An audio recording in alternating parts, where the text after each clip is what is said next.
नमस्कार दोस्तों, मैं आशीष पुनिया आपका स्वागत करता हूं अपने चैनल काल की गेम ऑफ लाइफ में। ये वीडियो का टॉपिक बताने से पहले मैं आपको एक बात बोलना चाहता हूं। संदीप महेश्वरी एक अवेकन इंसान हैं और उनके बारे में जो कमेंट सेक्शन के अंदर जो कोई भी बकवास लिख रहा है या गालियां लिख रहा है वो बिल्कुल भी डिजर्व नहीं करते।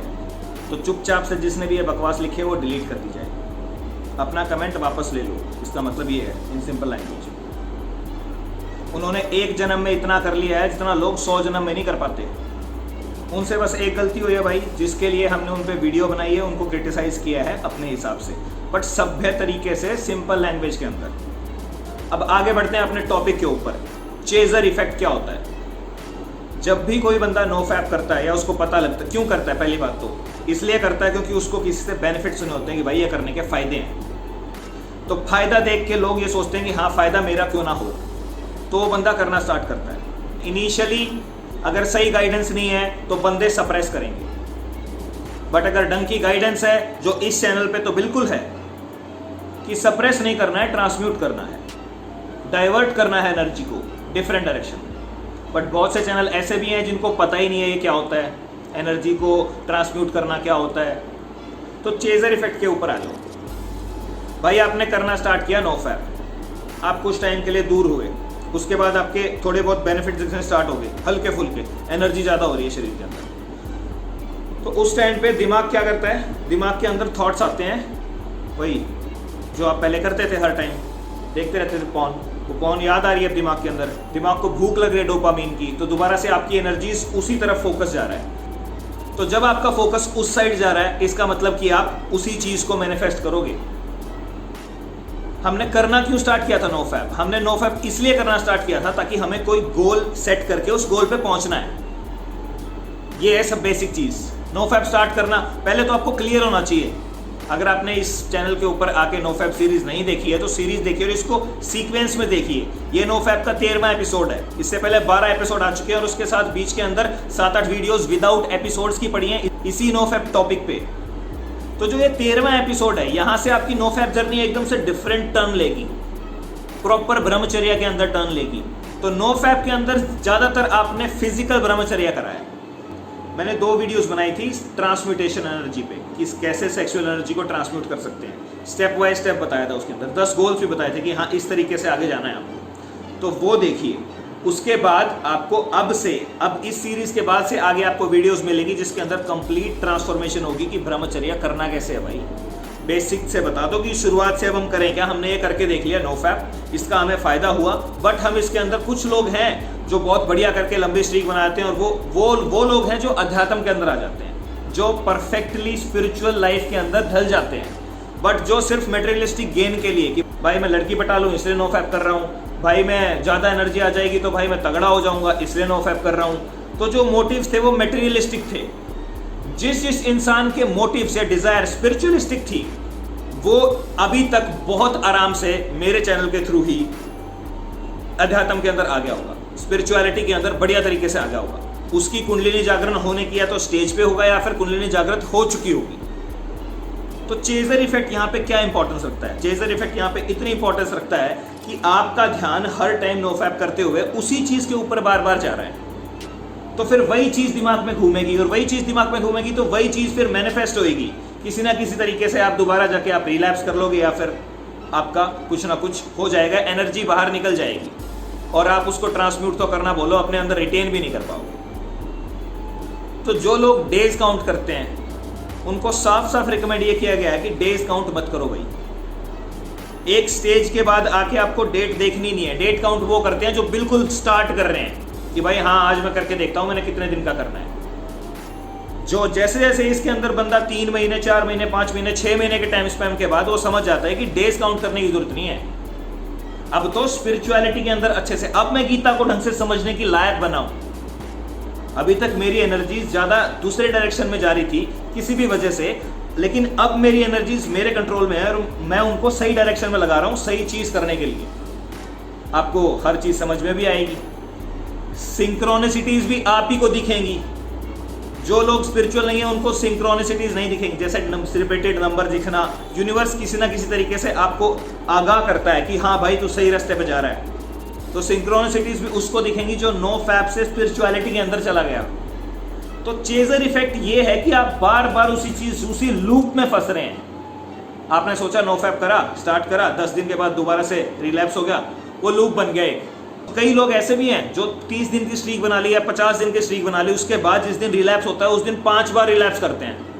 क्यों? ये है चेजर इफेक्ट, कि उस दिन बंदा ये सोचता है यार मैं 50 दिन से इसको रोके हुआ था, किसी तरीके से मैं अपने आप को कंट्रोल कर रहा था, और अब मैं एक बार फेल हो गया हूं, तो क्यों ना मैं 4-5 बार और मजा ले लूं और स्वाद ले लूं। This is the wrong mindset. यहां ही तो गड़बड़ है। तूने यहां पे ये बोल दिया ना कि 50 दिन मैं वेट कर रहा था इसका, 50 दिन से मैं ये कर रहा था और मैं फेल हो गया। ये थिंकिंग गलत है। तुम अगर ब्रह्मचर्या की तरफ जा रहे हो तो तुम्हें ये पता होना चाहिए या फिर ये एक्सपीरियंस होना चाहिए तुम्हारे अंदर कि भाई तू टॉप चीज के लिए जा रहा है, तू बड़े प्लेजर के लिए जा रहा है, तू छोटे प्लेजर को छोड़ के बड़े प्लेजर को सीख कर रहा है, और उसके रास्ते पे चलते चलते ही इतना डोपामिन या इतना मजा आता है जितना ये रिलैप्स करने में भी नहीं आता। पहले तो आपका ना सिंपल बात तो ये कि आपका एम क्लियर होना चाहिए कि आप क्यों कर रहे हैं नो फैप। क्या करना है? पढ़ाई करनी है, कोई एग्जाम क्रैक करना है, जॉब के लिए तैयारी करनी है, या फिर अपना बिजनेस स्टार्ट करना है, या फिर स्पिरिचुअली ग्रो करना है। सबसे पहला मेन एम तो यही होना चाहिए कि मेरे को स्पिरिचुअली ग्रो करना है, मेरे को परमात्मा के साथ जुड़ना है। सबसे पहला एम ये होना चाहिए। और जिन जिन बंदों का ये एम था कि भाई स्पिरिचुअलिटी मेरे को ग्रहण कर ले, या मैं स्पिरिचुअलिटी को ग्रहण कर लूं, या मैं अपनी स्पिरिट को समझ सकूं, मैं अपने आप बैठ सकूं, मैं अपने आप को जान सकूं, who am I, who am I, who am I, ये था मेन पर्पस। जिन्होंने इसके हिसाब से काम किया है नो फैप के ऊपर, वो बंदा पहुंच गया है, वो अध्यात्म के अंदर अच्छे लेवल पे चला गया है, उसको बहुत कुछ रिवील ऑलरेडी कर चुका है ये यूनिवर्स। और जो बंदा सिर्फ मटेरियल गेन के लिए नो फैप कर रहा था कि भाई मेरे को बस ये मिल जाए या मेरे को ये मिल जाए, इसके इतने फायदे हैं, भाई मैं स्मार्ट हो जाऊंगा, भाई मेरे बाल अच्छे हो जाएंगे, सिर्फ इस गेन के लिए कर रहा था, उसको इसके अंदर कोई मजा नहीं आया होगा। वो सप्रेस कर रहा है, वो लिटरली सप्रेस कर रहा है, क्योंकि मेन एम ही ये ब्रह्मचर्या फर्स्ट स्टेप किस चीज के लिए रखवा रहे हैं हम?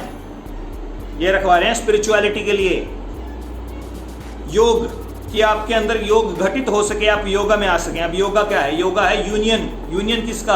आत्मा का परमात्मा से मिलन। तो आपका हर टाइम उस तरफ, ऊपर की तरफ हाथ होना चाहिए। अगर मुस्लिम है, अगर हिंदू है, तो हर तरफ वास होना चाहिए, क्योंकि कण-कण में है, अल्लाह का भी कण-कण में ही है।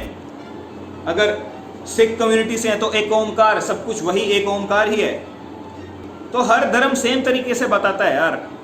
आपका एम हर टाइम उस सुप्रीम को अंडरस्टैंड करने का होना चाहिए कि भाई मैं परमात्मा को जान लूं, या फिर मैं परमात्मा में विलीन हो जाऊं। सेज पतंजलि को फादर ऑफ योगा कहा जाता है। सेज पतंजलि ने अपने 196 योग सूत्र लिखे हैं, जिसके अंदर सारे ब्रह्मांड का ज्ञान है, जिसमें सब आ गया। इनको शेषनाग का अवतार कहा जाता है, और इन्होंने ऐसा ज्ञान दिया था जिसको लोग, विवेकानंद जैसे लोग अपने लैंग्वेज में समझाने की कोशिश करके गए हैं, बुक लिखी है राजयोग। ऐसे ही बहुत से अलग अलग सेजिस हैं जिन्होंने इस चीज़ को समझाया है। उसके अंदर 8 अष्टांग योग के बारे में बात किया गया है, 8 अंग हैं योग के, जिसके अंदर फर्स्ट जो पॉइंट आता है वो कहता है यम। यम के अंदर 4th पॉइंट आता है ब्रह्मचर्या, कि brahmacharya is the foundation of a spiritual life. अगर अध्यात्म में आना चाहते हो, या स्पिरिचुअलिटी को समझना चाहते हो, या स्पिरिचुअलिटी में ग्रो करना चाहते हो, खुद को जानना चाहते हो, तो ब्रह्मचर्या मस्ट है। अब वो ब्रह्मचर्या अध्यात्म के लिए है। तो जो भी बंदे, जितने ही बंदे नो फैप को मटेरियल गेन के लिए कर रहे थे और सिर्फ भौतिक जगत में अपने फायदे के लिए कर रहे थे, वो इसका लाभ नहीं उठा सकते, क्योंकि आपने इसको सप्रेस करके यूज किया है, इसको ट्रांसम्यूट नहीं किया, क्योंकि आपकी डायरेक्शन स्पिरिचुअलिटी की तरफ नहीं थी, क्योंकि आप ट्रांसम्यूटेशन ऑफ सेक्सुअल एनर्जी नहीं कर रहे थे। तो याद रखना, नो फैप से भी इंपॉर्टेंट जो इसका सेकंड पार्ट है, ट्रांसम्यूटेशन ऑफ सेक्सुअल एनर्जी, उस पे हमारा सारा ध्यान होना चाहिए। और वो कैसे करना है, ये 2 वीडियोस आपको जो यहाँ पे दिख रही हैं, इनको ज़रूर खोल के देखिए। इसके अंदर स्पष्ट रूप से समझा रखा है कि कैसे आगे बढ़ना है। मेडिटेशन की ऑलरेडी 3 एपिसोड्स आ चुके हैं, आप वो देख सकते हैं। आगे के एपिसोड भी जल्दी जल्दी अब मैं अपलोड कर दूंगा। तो याद रखें कि हमें चेजर इफेक्ट में नहीं फंसना है। माइंड के अंदर से ये चीज़ निकाल ही दें, संतरे के छिलके में नहीं रहना है। समझाया था ना, ये चीज़ निकाल ही दे कि भाई मेरे को इस चीज़ के अंदर पढ़ना है, नहीं पढ़ना है, ना मेरे को डेज काउंट करने हैं। मैं तो अध्यात्म के अंदर बड़ी तीव्र तरीके से, जिसकी जितनी ज़्यादा इंटेंसिटी होगी ना स्पिरिचुअलिटी में आने की, वो उतनी स्पीड से आएगा। जिस भी देवता को या फिर परमात्मा को, जिसको भी मानते हो, उसको लिटरली उसके सामने प्रेयर करनी है कि भगवान मेरे को अपने पास बुला, भगवान मेरे को जगा, भगवान मेरे को इस सपने का साक्षात्कार करा, भगवान मैं जो धरती पे काम करने के लिए आया हूं वो मुझसे करवा। कीड़े मकोड़ों की जिंदगी नहीं जीनी है, कुछ बड़ा करना है, मेरे को जगह, मेरे को शक्ति दे वो सब करने के लिए। I will stand for the dharma, मैं सही का साथ दूंगा। इस एनर्जी को उस डायरेक्शन में अगर लगाओगे तो लिटरली आप जाग जाओगे, और एक बार जाग गए तो आप फिर पता नहीं कितनों को जगाओगे। हाँ, और एंड में स्पॉटिफाई पे मेरा नया गाना आ चुका है, कल्कि 19, रेडी फॉर इट, ओम मानी पद्मे हम। तो स्पॉटिफाई पे सिर्फ सर्च करना है कल्कि 19, आपको मेरा नया गाना दिख जाएगा, उसे जरूर सुनिए, बताइए कैसा लगा। तो ध्यान में देने वाली बात क्या है कि चेजर इफेक्ट में हम तब नहीं फंसेंगे जब हमारा फोकस उस तरफ नहीं होगा। हमें नो फैप के बारे में अब सोचना ही नहीं है, हमें पॉर्न के बारे में अब सोचना ही नहीं है, हमें इस चीज के बारे में बिल्कुल सोचना ही नहीं है, और हमें अपनी सारी की सारी एनर्जी परमात्मा की तरफ, अपनी एग्जिस्टेंस को क्वेश्चन करने की तरफ लगा देनी है। क्योंकि हम ऐसे समय में एंटर कर चुके हैं जहां पे बहुत जरूरी है कि हम अपने बारे में पूछें कि भाई कौन है तू और क्या करने आया है। और जो लोग जागृति की तरफ हैं, इसके अंदर कुछ लोग अब जागेंगे, जो प्योर आत्माएं हैं, जो डिवाइन सोल्स हैं, वो सारी की सारी जागेंगी। ये समय आ चुका है। तो सबसे बेस्ट टाइम है कि आप मेडिटेट करें और अपनी एनर्जीज को ऊपर की तरफ डाइवर्ट करें। ओजस एंड तेजस अपने आप क्रिएट होता रहेगा, अपने आप डे बाय डे आप स्पिरिचुअली ग्रो करते रहेंगे। आपकी सीढ़ियां एक एक करके ऊपर करके चढ़ती रहेंगी। आपको कछुए की तरह चलना है। फास्ट इंटेंसिटी होनी चाहिए, लेकिन आराम आराम से, सहजता से, आराम आराम से, सहजता से आपको ऊपर पहुंचना है। हर चीज़ आपको रिवील की जाएगी। I wish you all the best मेरे भाइयों और बहनों। मैं चाहता हूं कि आप सभी जल्दी से जल्दी जागृत हों और हम वो गेम को, इस एंड गेम को अच्छे तरीके से खेलें और धर्म को जिताएं। धन्यवाद। चैनल को सब्सक्राइब करें और बेल आइकन दबाना मत भूलें। Vishnu, you are Vishnu, chal wake up bro, Vishnu।